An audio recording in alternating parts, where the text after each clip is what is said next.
Salve galerinha do CEPLAC, como é que vocês estão? Tudo bem? Eu espero que todos estejam bem. Aqui quem fala é o professor Daniel.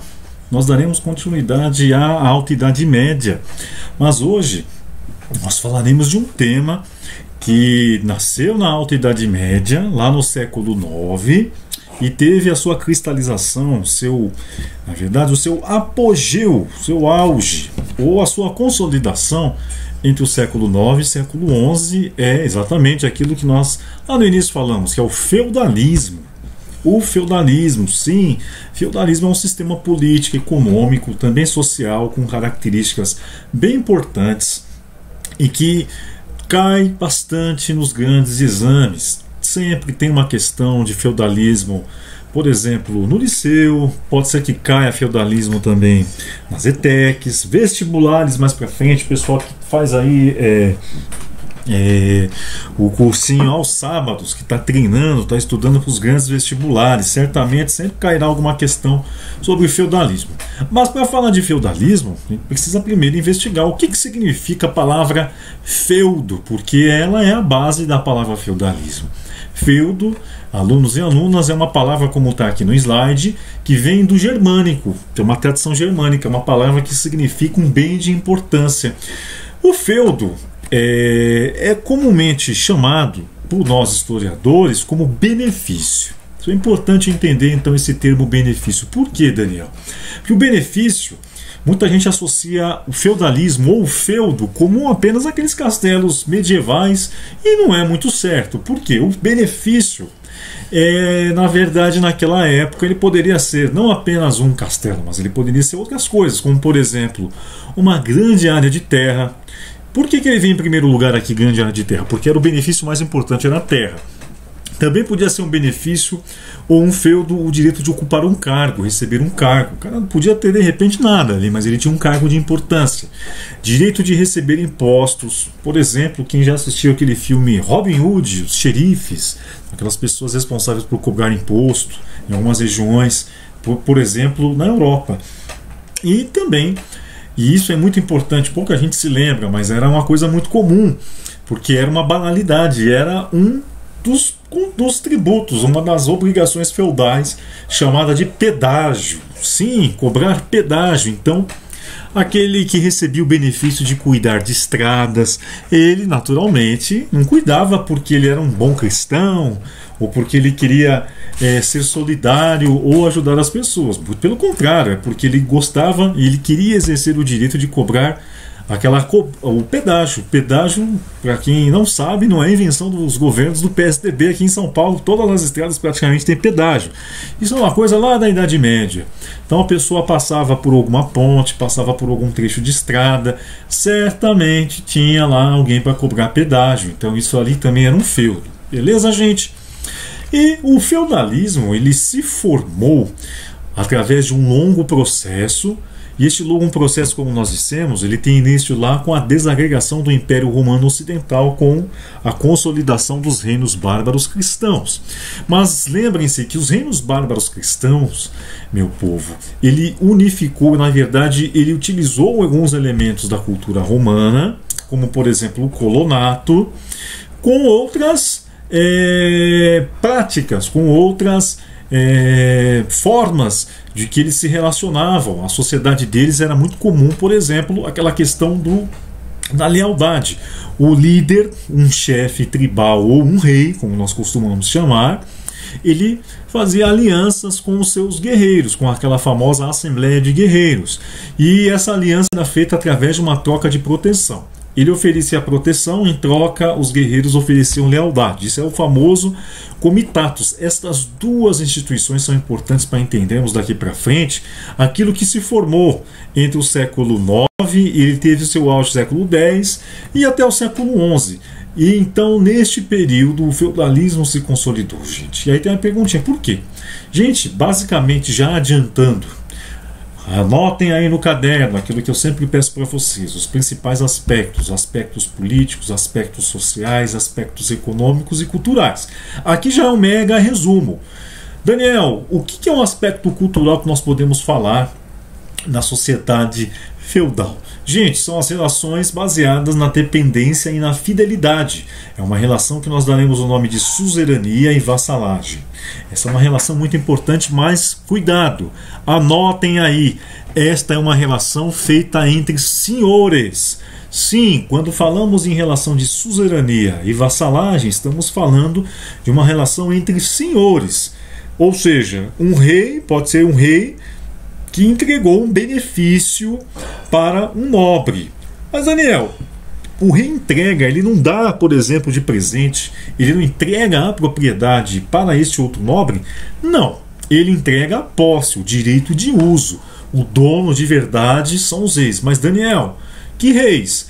Vamos voltar aqui então um pouquinho para a gente lembrar de um tratado muito importante que foi responsável pela aceleração da consolidação do feudalismo, que foi o Tratado de Verdun. Vocês estão lembrados que eu falei que no fim do Império Carolíngio, Luís o Piedoso ele dividiu o império para seus 3 filhos, e após essa divisão gerou-se um problema enorme. Por quê? Junto com essa divisão, aquelas invasões que vinham lá dos árabes muçulmanos, ao leste aqui da Europa, os húngaros, e ao norte os vikings. Os vikings, atenção, vou deixar um vídeo aí no final para vocês assistirem. Vou fazer um vídeo só sobre os vikings, eu sou muito fã, meu gato chama-se Ragnar, então eu sou um pouco suspeito para falar dos vikings, né? E, gente, os vikings, eles vieram do norte da Europa, invadiram regiões aqui da Europa como a atual França, Alemanha, ao sul os árabes e ao leste os húngaros. Aquilo acelerou, por exemplo, um processo de descentralização política, porque os reis já não conseguiam dar conta da proteção. Então esses ducados, sim, essas áreas que estão aqui delimitadas em vermelho, eram os ducados. Então os duques recebiam a posse, ou seja, este feudo enorme é um feudo. Então é um benefício, duque da Aquitânia, ou seja, aquele que será o que o senhor feudal da Aquitânia vai administrar. E ao longo do tempo, conforme essas invasões que vinham do norte, aqui do sul da Europa e do leste, facilitaram um processo de descentralização política. O que significa isso? Que era o nobre, não mais o rei, que oferecia proteção aos seus vassalos, ou não apenas a vassalos, mas aos servos. A gente vai falar daqui a pouquinho já sobre isso. Beleza? Então, na origem desse processo de descentralização política, como eu disse aqui na continuidade, o poder ele foi dividido entre diversas pessoas e não estava mais concentrado nas mãos de um único rei. Olha aqui.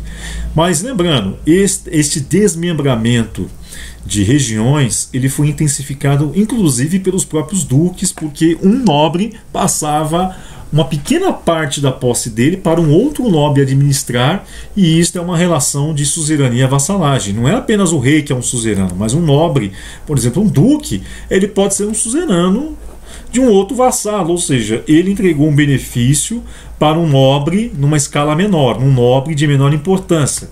Então aí gera um problema enorme, porque aquele nobre que recebeu o benefício de um outro nobre, pensem vocês acham que ele vai responder, vai obedecer o poder do rei? É lógico que não. Para ele, o líder ou o chefe direto dele é um outro nobre. Por isso que o poder foi descentralizado, e o poder, não podemos falar mais em um poder concentrado nas mãos de apenas um só, ou do rei.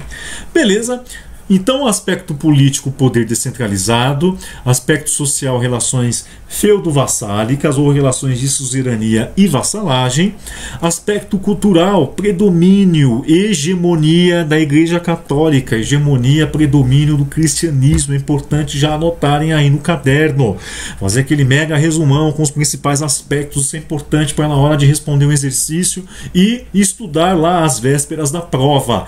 Lembrando, o que é o cristianismo? O cristianismo é uma religião que se formou lá no Império Romano, porém, com a queda do Império Romano Ocidental, foi a única instituição que sobreviveu e que guardou algum resquício de civilização, assim podemos dizer.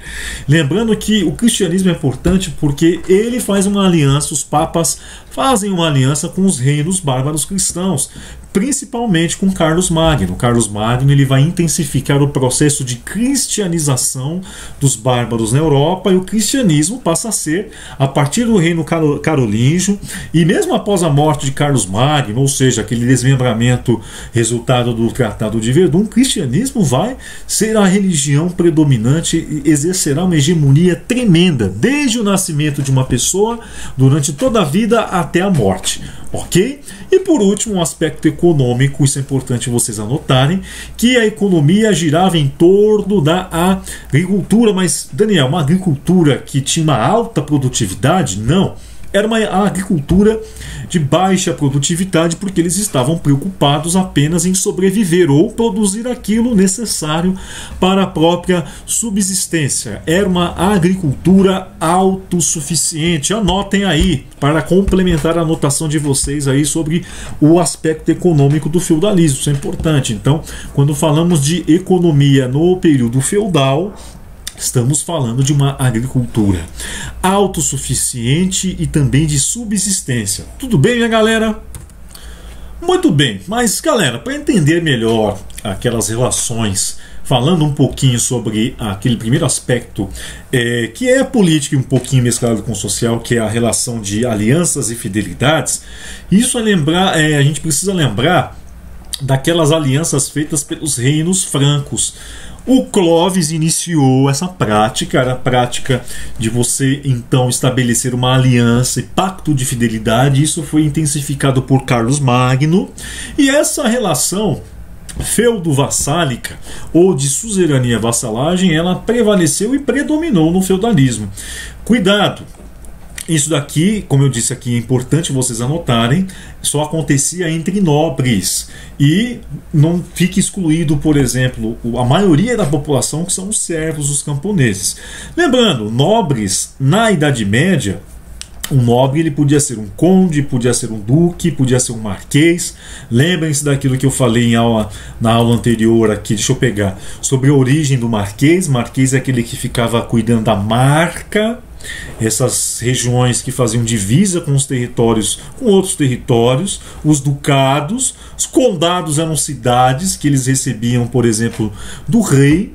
O rei ele entregava, por exemplo, a posse de um condado, de uma cidade, uma porção de terra, uma cidade pequena podia ser, para um conselheiro, aquela pessoa que dava bons conselhos. O ducado é essa porção enorme de terra, e os marqueses são aqueles que cuidavam até então das fronteiras, das marcas feitas por Carlos Magno. Muito bem.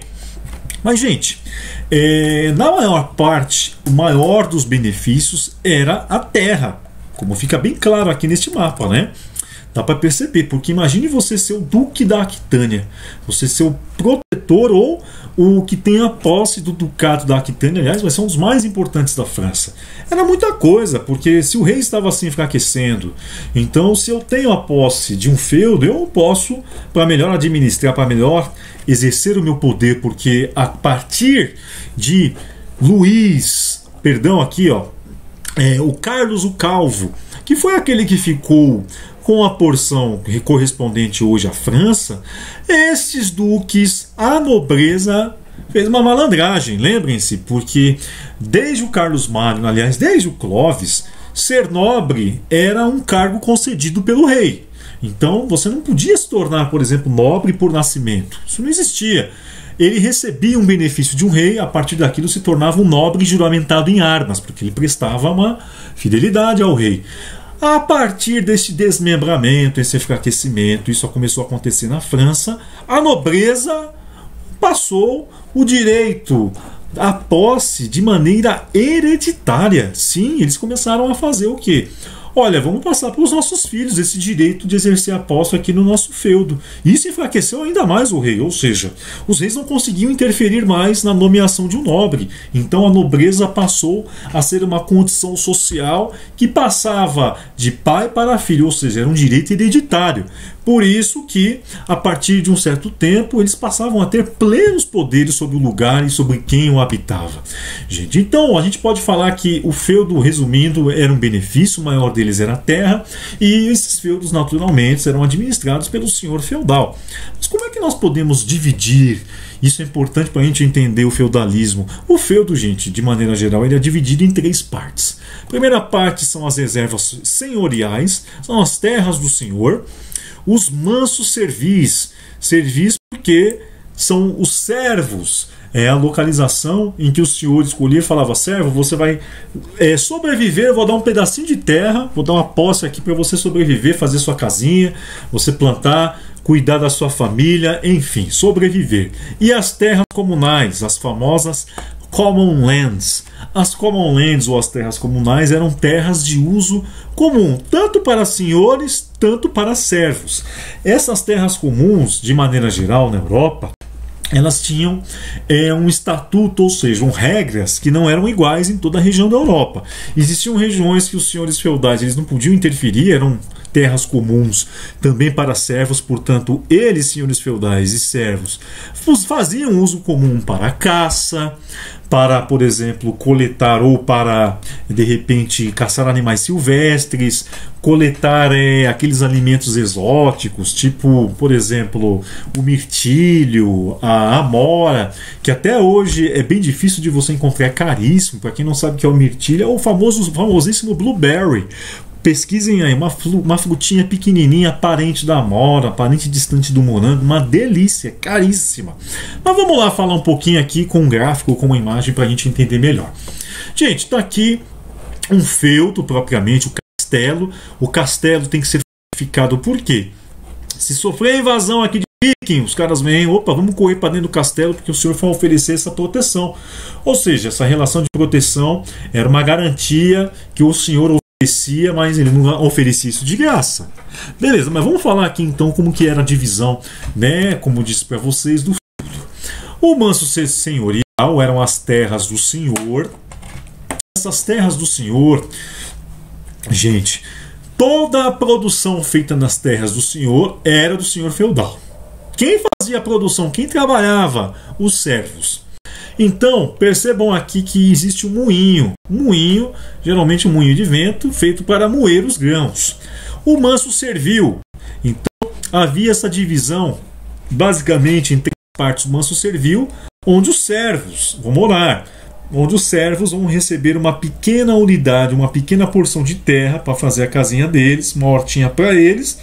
E eles vão poder pastorear também, vão poder criar seus animais. Só que não era de graça. O servo pagava uma obrigação, além de trabalhar nas terras do senhor. Ele pagava uma outra obrigação para o senhor feudal.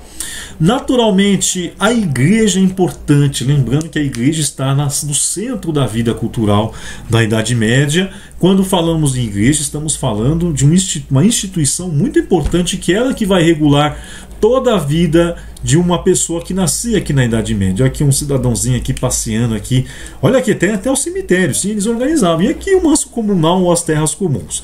Aqui o senhor podia, ele também usar, ele podia, por exemplo, caçar, pastorear, e os servos também. Lembrando que nem toda a terra comum ou as common lands tinham a mesma regulação, o mesmo ordenamento. Beleza?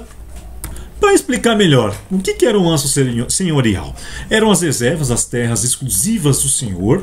Elas eram cultivadas pelos camponeses. O nome deste pagamento, ou seja, desta relação que um camponês fazia, ou seja, ele tinha que trabalhar nas terras do senhor e tudo aquilo produzido era do senhor, é a famosíssima corvéia. Falaremos já daqui a pouquinho. Então a corvéia era esse trabalho que um camponês devia para o senhor feudal, lógico, em troca da proteção, e esse trabalho era em média de 4 a 5 dias da semana. Tudo aquilo que era produzido dentro das terras do senhor era do senhor feudal. No centro, como eu falei para vocês, era aqui o castelo bonitão. O castelo fortificado, aquele poço que era cavado ao redor do castelo. Cuidado, né? Aqueles desenhos do Pica-Pau, alguns desenhos bem interessantes que eu também sou fã. Sempre fazem algumas brincadeiras, por exemplo, tinham jacarés, até crocodilos, tubarões. Gente, é um absurdo, né? Não existia isso. Na verdade, esse fosso era cavado exatamente para dificultar a invasão de algum bárbaro. Podia ser um árabe, um viking. E, naturalmente, havia essa fortificação. Essa fortificação é importante porque eles se protegiam, tiravam flecha, óleo quente, enfim. E principalmente o portão do feudo, o portão do castelo, que era bem fortificado. Então, corre para dentro, gente, já tá chegando a invasão viking. Aí a pessoa entrava correndo desesperado. rei, ou no caso o senhor feudal, fechava aqui, aquele barulhinho, né, aquela corrente enorme fechando a porta do castelo, eles estavam aqui protegidinhos. Beleza? Mas, gente, há uma curiosidade. Daniel, o feudo era de exclusividade de um senhor feudal ou de um nobre? Não. Haviam feudos que eram da igreja. Muitos bispos, portanto os bispados eram também feudos. E se caso fosse um feudo da igreja, ou uma abadia, ou um bispado, ficava no centro a igreja. Sim, uma igreja podia ser também, aliás, ela foi uma das maiores, a maior proprietária da Idade Média de terras. Beleza? Um manso servil, que eram as terras que o senhor feudal ele cedia aos camponeses. Peraí, eu falei para vocês que os camponeses trabalhavam de 4 a 5 dias nas terras do senhor e pagavam a corvéia. A corvéia era este tributo.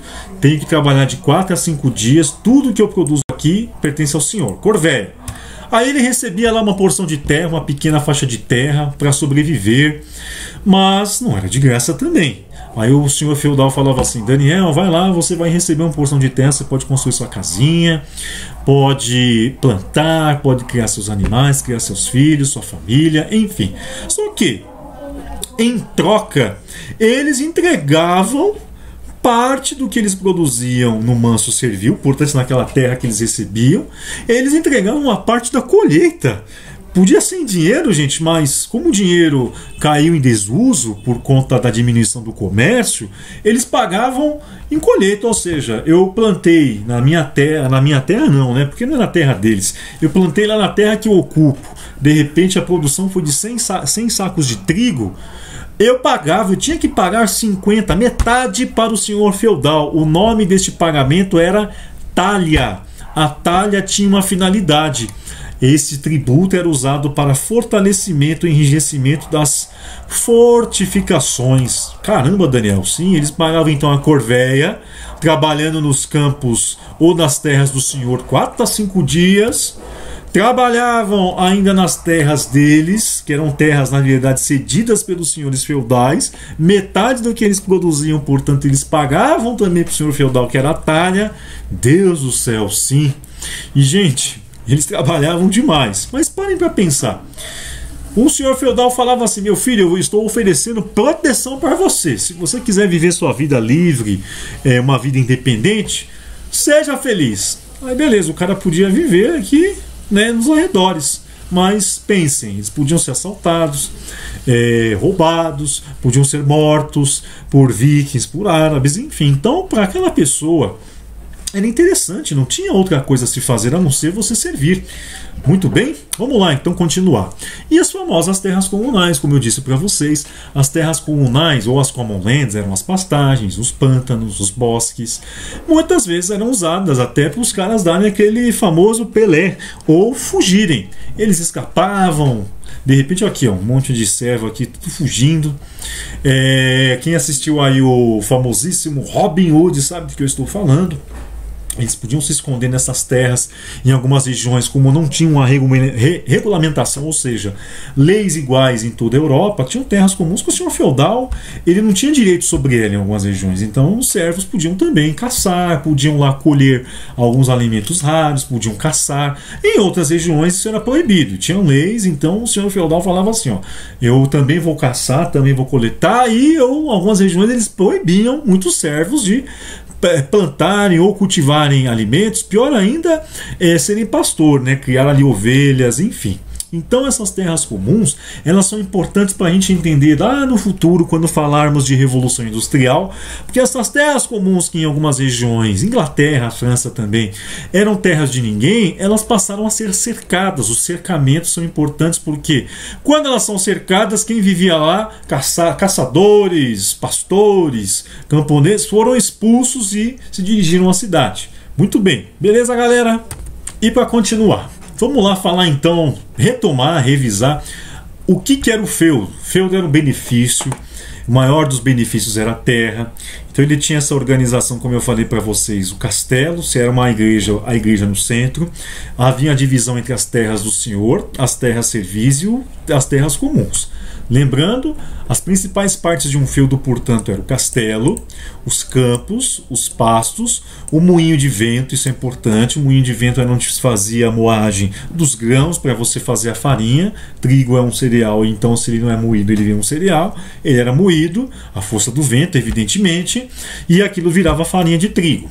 A aldeia e a igreja. Um detalhe, o moinho podia ser um feudo e muitos moinhos. Aqui um moinho, deixa eu pegar aqui para mostrar para vocês se eu acho aqui um moinho para vocês darem uma olhada. Vamos avançar que tem outro slide com moinho.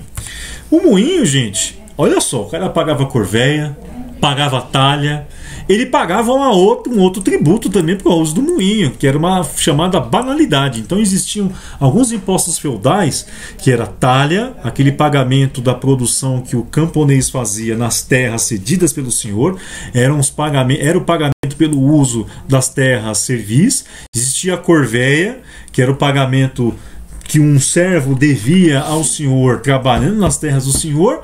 Aí de repente o cara falou: nossa, paguei a corvéia, paguei a talha, sobrou aqui 2 sacos de trigo. Aí ele levava nos 2 sacos de trigo, ele não tinha moinho, ele tinha que moer no moinho do senhor. Aí o cara falava assim: olha, você vai moer o trigo, então eu quero o pagamento de metade do que você está trazendo é meu. Ou seja, o cara plantou, colheu, produziu, pagava talha, pagava corvéia, tinha que pagar banalidade ainda, fora os pedágios, viu? Beleza, a aldeia onde os camponeses moravam e naturalmente a igreja. Tudo bem? Aqui uma fortificação feudal, entrada de um castelo. Algumas imagens de época, vocês podem perceber que a fortificação é muito importante, são aquelas fortificações que protegem o feudo. O moinho, gente, que eu falei para vocês, aqui o moinho, então o cara que ralava, ó, dia e noite, sol após sol, noite, dia, chuva, sol, enfim. Aí ele produzia, entregava para o senhor o pagamento da corvéia quando ele trabalhava nas terras do senhor. Aí ele produzia lá nas terras servis, pagava metade a talha para o senhor, aí moía o trigo para fazer, obviamente, o pão, as massas, pagava o uso do moinho. Olha aqui um moinho, que interessante. Beleza? Uma maquete aqui feita numa escola, um moinho, beleza, gente? Mas vamos falar então um pouquinho mais, a intensificar, gente, a sociedade, a economia e a cultura. Como é que era uma vida no feudo, gente? Basicamente eles produziam tudo o que eles necessitavam dentro do feudo, como eu falei para vocês, era uma economia autossuficiente. Por isso que eu falei que a característica econômica do feudalismo era a autossuficiência, a produção para a subsistência. Eles produziam alimentos, roupas, ferramentas, tecidas. Vinha de fora, gente, apenas o sal, que era uma coisa... eles não produziam, mas era feito, era raro, por isso que o sal tinha um valor alto, ainda voltou a ter um valor alto na Idade Média, e era o único tempero que eles conheciam. E a ideia do sal não era para temperar, era para salgar a carne, para preservar, porque eles não tinham geladeira. O ferro, fabricar armas e utensílios, beleza. E, gente, continuando a economia deles, como eu falei para vocês, era movida toda em torno da agricultura. O que eles produziam, Daniel? O trigo, a base da alimentação, aliás, da Europa como um todo. Caiu uma questão o ano passado no liceu falando qual que são os cereais mais famosos em regiões do mundo. Aqui na América é o milho, gente, e na Europa o trigo. O trigo era a base da alimentação deles, a cevada para fazer a cerveja, feijão, ervilha, uva. Eles criavam animais, bois, carneiros, cabras e cavalos. Era um comércio muito restrito, como eu falei para vocês. Em geral, as trocas eram feitas de produto por produto, portanto, eram trocas naturais, não eram trocas monetárias. Quando existia moeda, isso era um direito do senhor feudal, era cunhado no próprio feudo. Então, gente, o uso da moeda, imagina um cara que era comerciante, aí o cara não tinha como, por exemplo, cunhar moeda ou usar uma moeda que era de uso comum ou uma moeda que era usada em vários feudos, porque tinha um dor de cabeça. Um feudo, por exemplo, ele podia ter um tipo de moeda, uma moeda A, aí ele saía daquele feudo, ia vender sal lá para o feudo B, e ele chegava lá, a moeda era a moeda do feudo B, uma moeda diferente do feudo A. Isso era um problema. Aliás, é uma das grandes questões que explica a pouca existência do comércio, a pouca circularização de mercadorias, beleza? Então o que prevalece é o escambo, a troca natural produto por produto. O artesanato ele era feito nas vilas, nos feudos havia atividade dos artesãos, aqueles que produziam tecido, móveis, armas, ferramentas de trabalho. E como eu disse para você, a maioria dos artigos ela se destinava ao consumo dos senhores feudais, mas eles tinham, por exemplo, alguma utilidade também, essas ferramentas, para alguns camponeses. E existia, por exemplo, até um outro imposto feudal, que era chamada de banalidade. Caso um camponês não tivesse uma ferramenta e não tivesse condições de pagar para o senhor feudal ou de comprar, né, de uma adesão, ele tinha que usar a ferramenta e pagar também por uso daquela ferramenta. Ele pagava parte da produção. Coitado de um camponês, né? Muito bem, aí vamos falar um pouquinho mais atentamente sobre a sociedade medieval. Como é que ela era dividida, gente? Gente, a posição de uma pessoa, ela não era uma sociedade formada por um critério como o nosso, que é uma posição definida por, basicamente, dinheiro.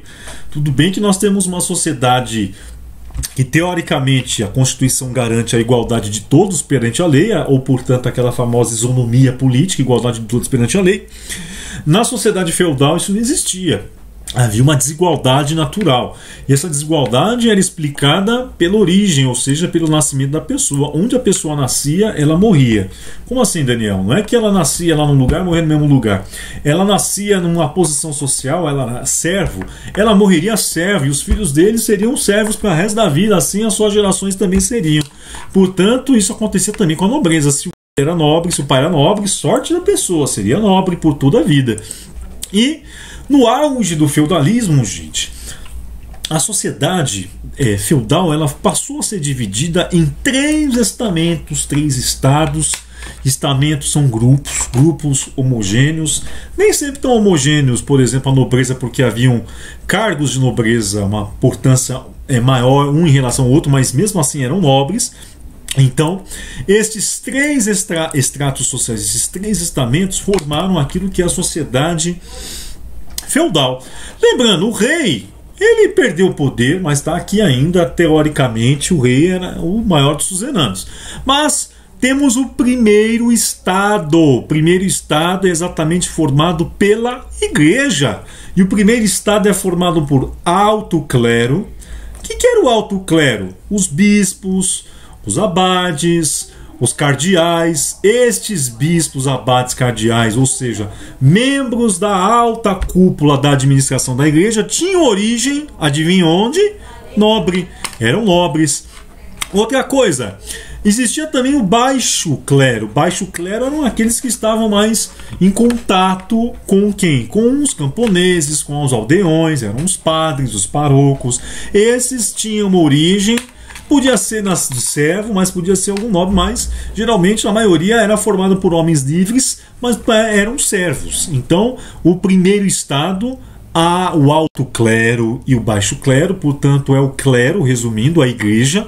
O segundo estado é esse pessoal com arma, com escudo, com espada na mão, montado em cavalo, é a nobreza. A nobreza forma o segundo estado. A nobreza, lembrando que pode ser um conde, um marquês, um duque. E aqui, abaixo de todos, na base da sociedade, estão os servos. O que é um servo, Daniel? Servo, ele é a mesma coisa que um escravo? Não. Escravo, cuidado. Escravo pode ser vendido, pode ser maltratado. Escravo é uma coisa. Na Idade Média, um servo, ele serve. Na verdade, ele paga obrigações, ou seja, ele serve aos nobres e à igreja, serve aos nobres pagando obrigações, ele serve à igreja jurando fidelidade e também se tornando cristão.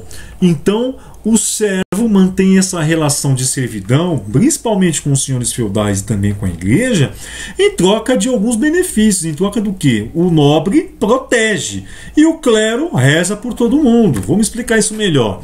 Cada grupo tinha sua função. O clero ele era responsável pela oração, cuidava da vida espiritual. Os nobres eram responsáveis pela defesa e proteção do feudo, e os camponeses servos eram responsáveis pelo trabalho que alimentaria o clero e os nobres. Beleza? A nobreza, como eu falei para você, aqui que legal, é os que lutavam.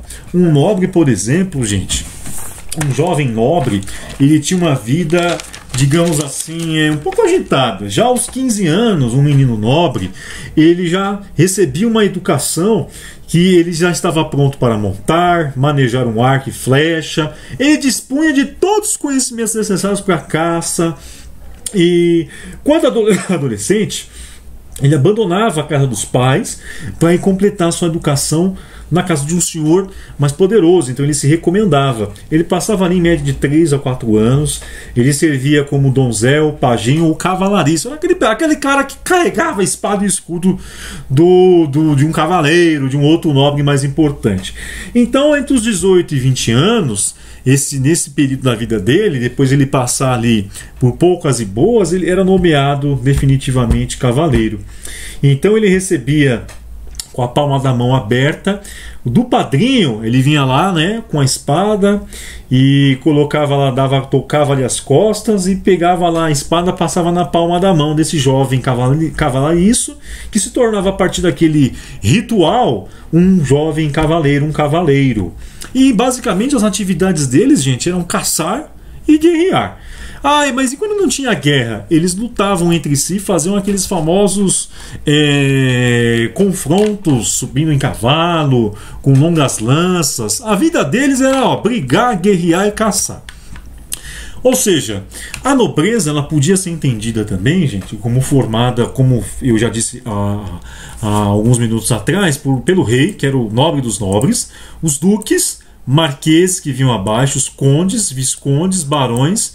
E a atividade deles era a guerra, como eu falei para vocês. Eles viviam na ociosidade, porque, gente, o trabalho, essa coisa de você trabalhar para o seu sustento ou trabalhar para servir alguém, era uma coisa que eles achavam uma atividade indigna, uma atividade de menoridade. Somente aqueles numa escala social que estão lá embaixo, são menores sociais, eles se dedicam ao trabalho. É uma atividade que eu não quero. Eu sou nobre, nasci para a guerra, nasci para o ócio, nasci para caçar.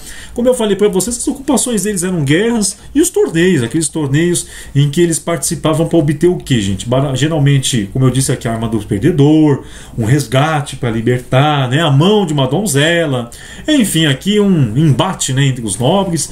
Aqui vinha os reis, ou uma princesa, ou a rainha e o rei observando, entregavam um benefício para aquele cavaleiro que vencia, que era o mais importante. Aqui, um cavaleiro, coitado, caiu literalmente do cavalo, foi derrotado. Então aqui as pessoas participavam. Isso era uma coisa muito comum da nobreza, beleza? Quem era o clero?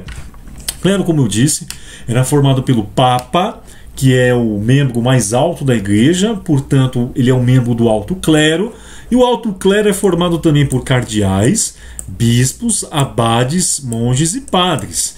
Geralmente, como eu disse para vocês, a maioria desses religiosos, o Papa principalmente, o Papa ele tinha uma origem nobre, era um filho de um grande ducado, um filho de um grande duque, principalmente de reis.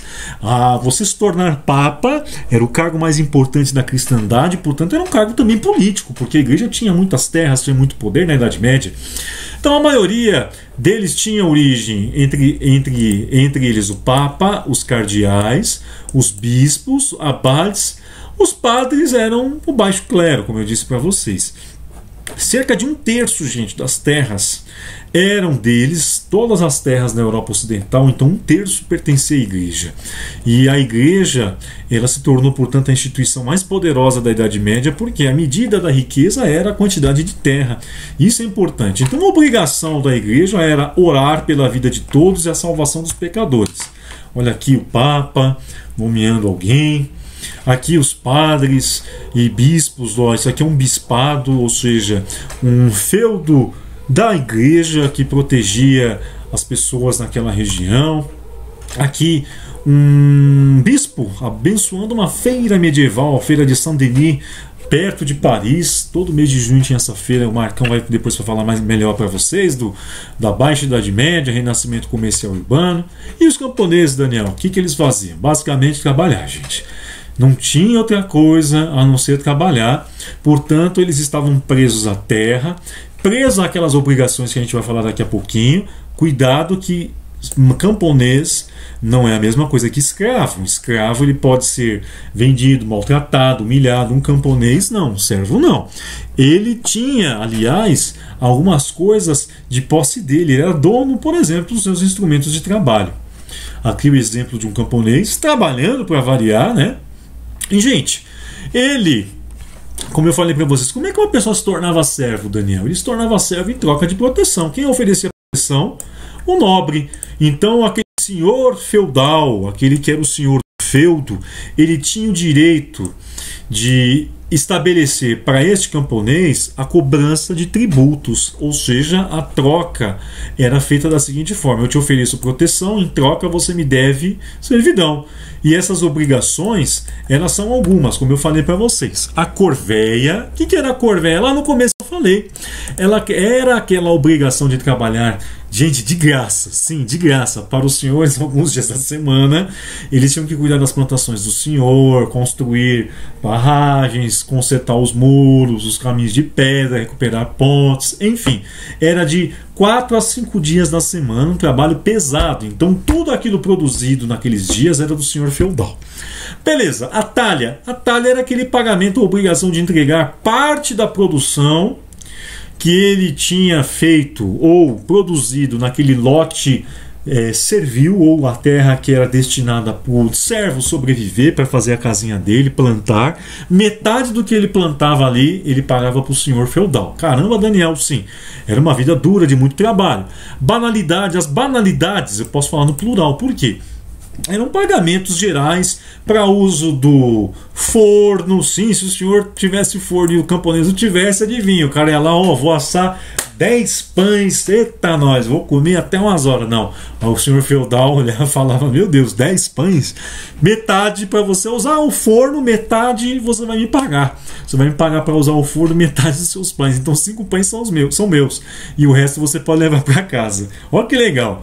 O moinho, como eu já falei para vocês, as prensas e outros equipamentos do feudo, ferramentas. O cara não tinha uma enxada, meu Deus, vou ter que pedir emprestado para o senhor feudal, ele vai ser bonzinho, ele é cristão, ele vai emprestar porque ele é bonzinho, não vai me cobrar nada. Não, ele cobrava assim. E para muita gente que não sabe, o dízimo era uma obrigação feudal. E olha, é a única obrigação feudal que sobreviveu até os dias de hoje. Quem gosta disso é o senhor Edir Macedo, Silas Malafaia, toda essa turma aí, né, que adora dízimo. O dízimo, na verdade, olha, além do cara pagar corveia, talha, banalidade, ele tinha que pagar o dízimo para a igreja. Então ele pagava 10% de tudo aquilo que ele produzia, ele pagava para a igreja. A igreja também era bancada. Portanto, as pessoas se perguntam: não, como é que os padres plantavam, não sei o quê? Olha, boa parte das abadias, eles faziam apenas a produção das cervejas. É uma bebida, aliás, para quem não sabe, uma invenção belga. Graças a Deus os belgas inventaram a cerveja. Eu não bebo, mas tem muitos amigos aí, coitados, na quarentena, tão doidos, tão loucos para beber uma cerveja, mas não podem. Eu não bebo, mas quem bebe gosta. O dízimo, portanto, é um imposto feudal. Junto com esses outros aqui, são os mais importantes. Beleza, galera? Olha aqui os camponeses trabalhando. Mas aí aquela pergunta que todo aluno me faz: Daniel, era fácil ser camponês, gente? Era a vida que eles tinham que levar em troca de proteção. E se eles não tivessem proteção, Daniel, o que eles faziam? Eles podiam ir embora? Olha, uma vez preso a um laço feudal, você jamais podia se desvincular, a não ser que um senhor feudal rasgasse o contrato, ou ele falasse assim: Daniel, você que foi servo aí pela vida toda, você está livre da servidão, não é mais obrigado a me servir. Só que não era uma coisa tão boa, porque um servo ele levava uma vida bem pacata. Ele não tinha uma obrigação. Lembrem-se que a economia era uma economia de sobrevivência. Então, aquele cara que tinha aquele foco, tipo, nossa, eu vou trabalhar, vou produzir pra caramba, eu quero ser um funcionário aí de destaque, eu tenho certeza que o senhor feudal vai me promover, ele vai me promover a um cargo de nobreza. Não, o cara não era promovido jamais. Então ele trabalhava. Ele podia trabalhar devagar, quase parando, não importava a quantidade que ele produzia, o importante é que ele pagasse aquelas obrigações em troca de proteção. Beleza? Portanto, gente, essas obrigações, resumindo, eram muitas obrigações e pouca produtividade. O sistema feudal ele era caracterizado, basicamente, gente, por pagamento de obrigações. Essas relações então feudais, elas eram destinadas, a grande maioria delas, esse pagamento de obrigações destinadas aos servos. É lógico, você acha que eu vou aumentar a produção, como eu falei para vocês? Não adianta de nada eu produzir mais, de menos, tanto faz, eu quero produzir apenas para não morrer, ficar sem proteção de um senhor. Portanto, quando falamos em desenvolvimento técnico desse período, ele foi praticamente irrelevante. O uso de enxada, de arados, ele foi um tempo, um historiador famosíssimo francês, o Fernand Braudel, ele diz que foi um tempo de lentas transformações. É como se o relógio ele girasse ali numa velocidade devagar, quase parando, aquele espírito baiano de ser. Beleza, meu povo? Então é isso. Por hoje é só. Eu vou deixar as atividades aí sobre feudalismo para vocês. Deem um like se vocês gostaram do vídeo, façam críticas. Daniel, você falou demais, Daniel, não entendi. Façam críticas, façam as atividades que eu deixei aí nas aulas passadas, é importante para a gente não ficar perdendo conteúdo. Fico por aqui, um grande abraço a todos e a todas e fui, meu povo. E é isso aí, um abraço de novo para vocês.